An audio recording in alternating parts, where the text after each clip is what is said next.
The cabin was small and run down, with weathered planks and windows that didn't close properly, allowing the icy wind to enter uninvited.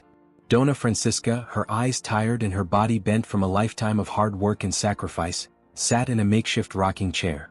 The sounds of silence surrounded her, broken only by the rustling of trees outside. She pulled her shawl tightly over her shoulders as she gazed at the dirt floor, lost in painful thoughts. It wasn't the solitude that hurt the most but the rejection. She had given everything she had to raise her 3 children. Sleepless nights and shared plates of food to ensure they wouldn't go hungry. And now what was left? Just this forgotten cabin in the middle of nowhere. The day they left her there was still fresh in her memory, like an open wound. It had been a sunny Sunday, the kind of day when families usually gather to share meals and laughter. Instead, she was placed in a car with minimal explanations. "Mom, this is for the best. We can't take care of you right now. Here you'll have peace." That's what they had said, avoiding her gaze as they unloaded a few bags of clothes and provisions. Dona Francisca didn't protest. Her heart was too heavy to form words. Deep down, she wanted to believe it was temporary, that her children would return. But the days passed and the supplies began to dwindle. The emptiness around the cabin seemed to grow, echoing the emotions inside her. At night, alone in her makeshift bed, tears flowed uncontrollably. It was as if a part of her had been ripped away and left to bleed, uncared for. Despite it all, there was something in Dona Francisca that never completely extinguished. A spark of resilience she couldn't explain. She rose early each morning, gathering wild fruits nearby and fetching water from a nearby stream. Each task was exhausting but also a reminder that, despite being abandoned, she was still alive. This small truth gave her strength. "If they think I'm going to wither away here, they're wrong," she muttered one morning, watching the sky painted orange by the sunrise. Her voice, though trembling, carried an unexpected firmness. It was painful to think that her own children, for whom she had sacrificed everything, had left her there. But Dona Francisca knew that if she wanted to survive, she needed to find something greater within herself. Something beyond the pain and abandonment. As the days turned into weeks, the cabin transformed from a mere symbol of rejection into a stage for her quiet resistance. She didn't know what the future held, but she felt, somehow, that this wasn't the end of her story. Something was coming, even if she didn't yet know what. Mornings at the cabin began with a biting cold that invaded without mercy. Dona Francisca awoke before dawn, covered only by a worn blanket, warming her hands with her breath. Her bones seemed to protest with every movement, but she ignored the pain. She had no choice but to keep going. The first challenge of the day was fetching water. The stream wasn't far, but the path was treacherous, with slippery stones and branches that scratched her paper-thin skin. Still, she ventured out with a metal bucket in hand, her one reliable tool. The icy water stung her fingers as she filled the bucket, but she always returned with it full, even if it meant slipping a few times on the way back. Next came the search for food.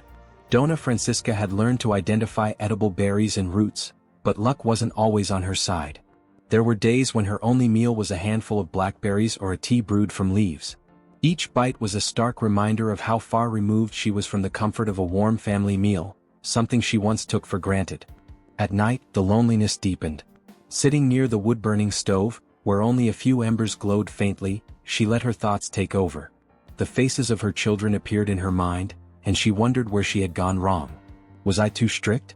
Or too lenient? The questions were a constant echo, but they never brought answers. She recalled sleepless nights, spending hours sewing clothes to pay for her children's education. She thought about the birthdays when she gave up treating herself so they could have homemade cakes. All those sacrifices, and now, she was alone as if none of it had ever mattered.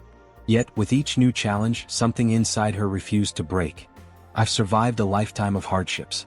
This won't defeat me, she told herself, as if willing her soul to stay strong. While her efforts ensured her basic survival, Dona Francisca knew the true enemy was loneliness. In that cruel isolation, she faced not just the cold or hunger but also the deep pain of a life that seemed to have lost its purpose. One cold morning, as Dona Francisca walked toward the stream, she felt something different in the air. The sounds of the forest seemed livelier, as if nature was trying to tell her something. The wind carried a faint whisper, a sound she couldn't ignore. When she reached the stream, she froze at the sight of something unexpected. Among the bushes and rocks lay a man. His clothes were torn and dirty, and dried blood on his forehead hinted at an injury. He groaned in pain, his eyes half open as though struggling to stay conscious. Dona Francisca stepped back, her mind racing with doubts. Who was this man? What was he doing here? And most importantly, should she help him? Her heart pounded as she considered the potential danger. But as she looked at the helpless stranger, something in her softened. He's as alone as I am, she thought, a lump forming in her throat. She knew too well what it felt like to be abandoned when you needed help the most. That thought spurred her into action. With great effort, she managed to support the man on her frail shoulders and step by step, carried him to the cabin. He was heavy and every meter felt like an extraordinary feat, but Dona Francisca didn't give up. If I don't do this, who will? She murmured to herself as if drawing strength from the question.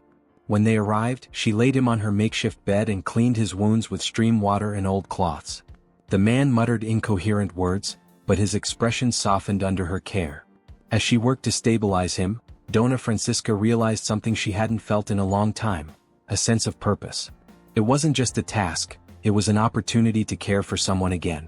And for the first time since being abandoned, she felt she wasn't entirely alone.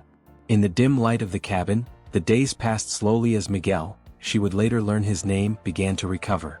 Each day brought a new word, a new fragment of his story, shared with Dona Francisca between deep breaths and long silences.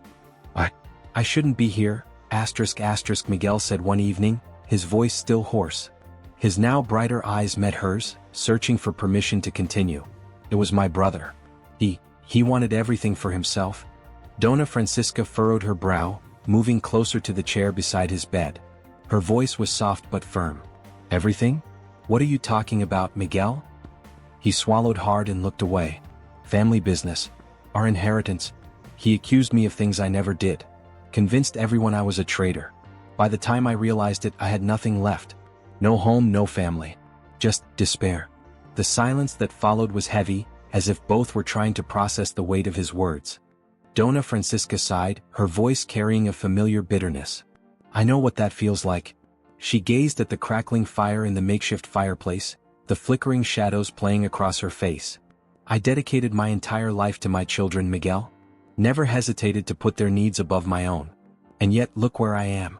Miguel lifted his eyes, surprised by her honesty. He hadn't expected to find someone who understood his pain, much less in such an isolated place. The two sat in silence for a while, but something shifted between them. They were no longer strangers. The wounds they carried, though different, intertwined in a quiet connection. Sometimes the people we love the most are the ones who hurt us the deepest, Miguel murmured. Dona Francisca simply nodded, his words resonating within her like a truth she had long avoided facing. Despite their emotional scars in that moment, they found solace in knowing they were not alone in their pain. The sound of footsteps outside the cabin made Dona Francisca freeze. It wasn't the gentle rustling of branches or Miguel's unsteady steps. It was something else, firm, deliberate. She opened the door, her heart tightening. There they were, her children. Elisa, her face masked with false concern, and Raúl, his expression cold and calculating. There was no remorse in their eyes, only an urgency thinly disguised as care. Mother, we've come to take you home, Elisa said, arms outstretched as if a hug could erase months of abandonment. We realized it's better for you to come back to the city. This place isn't safe. Raúl nodded, his smile never quite reaching his eyes. That's right. To make things easier, we brought some papers for you to sign. Just some formalities, nothing important. Dona Francisca looked at them, searching their familiar faces for any trace of the kindness she once believed existed. But all she saw were poorly fitted masks. Papers? Her voice was calm, but there was a new strength in it. After everything, you show up here to ask me to sign something? Not out of concern, but out of self-interest. Elisa tried to interrupt, but Dona Francisca raised her hand, silencing her. I sacrificed everything for you, and you left me here alone to die. Now you expect me to trust you again? Elisa tried to interrupt, but Dona Francisca raised her hand, silencing her. I sacrificed everything for you, and you left me here alone to die. Now you expect me to trust you again? Miguel, who had been inside the cabin, appeared at the doorway, leaning on an improvised cane. His steady gaze intimidated Raúl, who instinctively took a step back. Who's he? Raúl asked disdainfully. Someone who's shown me more support in weeks than you ever did in a lifetime, Dona Francisca replied, her voice filled with a resolve that even surprised herself. The children tried to argue but quickly realized their mother was no longer the vulnerable woman they had abandoned. With Miguel's emotional support, Dona Francisca had found the strength to confront those who hurt her, standing tall with a dignity they never expected. Unable to get what they came for, Elisa and Raul left, abandoning not only the cabin but the mother they had underestimated. Dona Francisca watched them disappear, her chest heavy but her soul at peace. For the first time she felt she had taken control of her own story. In the quiet aftermath of their departure, Dona Francisca sat in the wooden chair by the fireplace. The fire cast dancing shadows on the cabin walls, but her gaze was distant. The scene of the confrontation replayed in her mind. For the first time she had faced those she loved most without fear. What she felt now wasn't pride, but an unexpected sense of peace. It was as if, by saying no, she had broken the invisible chains that tied her to a lifetime of submission. "You did what needed to be done," Miguel said, sitting nearby, his voice low and steady. He was carving a piece of wood, something that helped distract him from the pains he still carried. "It's not easy to turn your back on those you love, even when they've hurt you." She sighed, her eyes fixed on the fire. "I always thought my role was to live for them, that my happiness came from their success and love. But I think I lost myself along the way." Miguel set the piece of wood aside and leaned forward. "Dona Francisca, real love doesn't require you to lose yourself. Loving isn't about carrying all the weight alone. It's time for you to think about yourself, not as the mother who was abandoned, but as the strong woman who survived." Those words struck deep. Her whole life, Francisca had sought validation in the care she gave, believing it defined her worth. But here, in the solitude of the cabin, she realized there was something more, something she had long ignored, the right to be happy for herself. In the days that followed, Francisca began reconnecting with herself. She sewed in the mornings, tended to the small garden Miguel had helped her start, and read dusty books she found in the cabin. She did it not out of obligation but for joy. Miguel watched her quietly, a faint smile on his face. The transformation was evident. Francisca was no longer the broken woman he had first met. Her eyes now carried a spark of independence, a reflection of the person she had always been but was finally allowing herself to embrace. One cold, gray morning, Francisca sensed a shift in the air before she even heard the angry voices approaching the cabin. Her children were back, and this time, their tone carried an unmistakable threat. "You can't do this to us," shouted Marcos, the eldest, barging into the cabin uninvited. His face was flushed, his expression furious. "All we want is to resolve things. Why are you being so stubborn?" Francisca stood her ground, a posture that would have felt impossible just months earlier. There was no more fear in her eyes, only weariness. "You're not here to resolve anything, Marcos. You're here because you can't accept that I finally said no, ***. Miguel appeared from the back door, his hands still dirty from working in the garden. Despite his calm expression, there was a firmness in his stance that made the children falter for a brief moment. He positioned himself beside Francisca, silent but steadfast. "Who are you to meddle in our family?"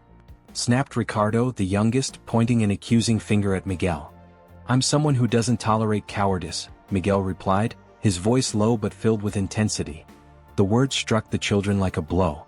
But instead of backing down, they became more aggressive, raising their voices and threatening to call the police to accuse Francisca of stealing the family property. The commotion drew the neighbors, who began to gather out of curiosity. It was rare to see any activity around that isolated cabin, but the raised voices broke the morning stillness. An older man, a distant neighbor of Francisca, was the first to intervene. "What's going on here? Dona Francisca has always been a good woman. You're accusing her of theft? What nonsense is this?" Soon, others joined in, questioning the children's behavior and standing up for Francisca. The story of her abandonment, once a silent secret, came to light with undeniable force. People spoke with outrage, pointing out the absurdity of children treating their own mother with such disrespect. Seizing the opportunity, Miguel turned directly to the children. "You wanted to shame this woman? Well, now everyone knows who you really are. Maybe it's time you look in the mirror and ask yourselves what you're doing to your own mother." Francisca, who had been silent, stepped forward. The air grew quiet as she looked at Marcos and Ricardo. "I'm not the woman you manipulated for years anymore. If you came here thinking you could intimidate me, you wasted your effort. I'm not alone anymore, and I won't give in." Cornered by their mother's words and the community's accusing stares, the children backed down. What they had expected to be their final blow became their greatest defeat. When they finally left, the sound of their footsteps fading down the path was a relief to all. Dona Francisca lifted her head, feeling a weight lifting off her chest. Beside her, Miguel smiled, not with triumph, but with respect for the strength she had finally found. The days following the final confrontation brought silence, and with it, clarity. Dona Francisca sat on the cabin's porch, watching the wind sway the leaves on the trees. There, with Miguel by her side, she felt peace for the first time in years. But she also knew a decision lay ahead. Her children wouldn't return anytime soon, and she no longer doubted that this distance was necessary. For the first time, Francisca understood that a mother's love is not a debt for children to claim, nor a sentence to be fulfilled without reciprocity. Miguel, sensing her thoughts, approached her gently. "Are you okay?" he asked, offering her a cup of hot tea. Francisca smiled, taking the cup with steady hands. "I am. For the first time in a long while, I truly am." That afternoon she walked over to a small notebook she had kept for years. Inside, she had written promises to herself, many of them never fulfilled. On a page yellowed with time, one entry read, "Take care of myself." With a pen that trembled slightly but with determination, she crossed out the words, not because she had failed, but because they had finally become a reality. Miguel watched in silence, respecting the moment. When she finally raised her eyes, he spoke softly.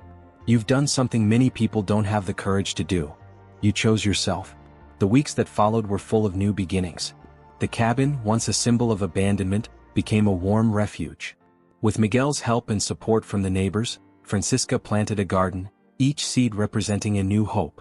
Bright flowers began to bloom, and visitors who had once come out of curiosity, now brought gifts and stories, inspired by the strength of this woman. In the small village, Francisca's story spread as a testament to resilience. Women, many of them trapped in cycles of toxic relationships or abusive family dynamics, saw in her the courage they longed for. A young woman named Laura, who often brought fresh fruit from her family's farm, confided in her. "Dona Francisca, because of you, I decided to go back to school. I always thought it was too late, but seeing you made me realize it never is." Those words warmed Francisca's heart.